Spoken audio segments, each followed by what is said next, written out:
Saudara, dinamika elektabilitas pasangan bakal calon presiden dan wakil presiden menurut Carta Politika cenderung stagnan usai pendaftaran di KPU. Namun Carta menemukan ada beban elektoral Prabowo atas dampak masuknya nama Gibran. Peta elektabilitas pasangan calon usai pendaftaran semakin dinamis. Hal ini tergambar dalam survei Carta Politika yang digelar melalui tatap muka pada 26 hingga 31 Oktober 2023. Carta Politika menemukan, dalam simulasi 3 nama, elektabilitas pasangan calon masih stagnan. Dalam simulasi 3 pasangan capres dan cawapres, elektabilitas Anies Baswedan dan Muhaimin Iskandar 24,3%. Ganjar Pranowo dan Mahfud MD 36,8%, sementara Prabowo Subianto dan Gibran Rakabuming Raka 34,7%. Ada fakta menarik memang ketika kita coba lihat simulasi 3 nama sebetulnya stagnan, bahwa tidak ada perubahan besar.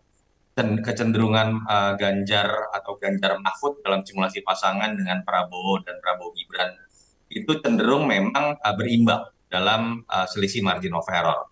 Mas Anies ada di angka sekitar 24%. Tetapi yang menarik adalah ketika kita masuk dalam simulasi head to head. Dalam simulasi 2 pasangan, elektabilitas Anies Muhaimin 34,4%, sementara Ganjar Mahfud 45,5%. Adapun 20,1% lainnya memilih tak menjawab atau tidak tahu.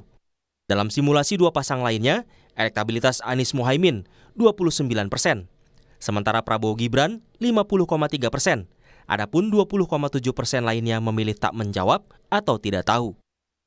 Dalam simulasi 2 pasang lainnya, elektabilitas Ganjar Mahfud 40,6%, sementara Prabowo Gibran 43,5%.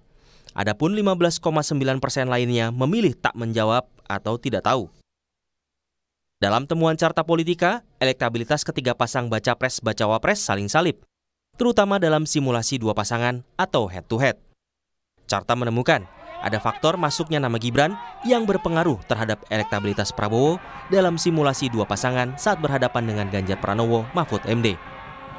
Terkait dengan sentimen terhadap isu mahkamah keluarga, atau isu politik dinasti, ternyata betul bahwa keberadaan Mas Gibran di level persepsi itu menjadi bandul penggerak buat Pak Prabowo.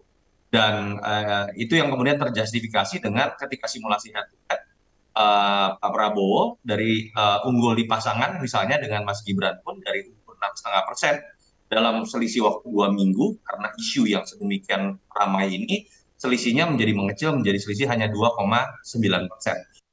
Survei elektabilitas juga digelar oleh Lembaga Survei Indonesia pada 16 hingga 18 Oktober 2023 melalui sambungan telepon. Hanya saja survei yang digelar LSI dilakukan sebelum pendaftaran ke KPU.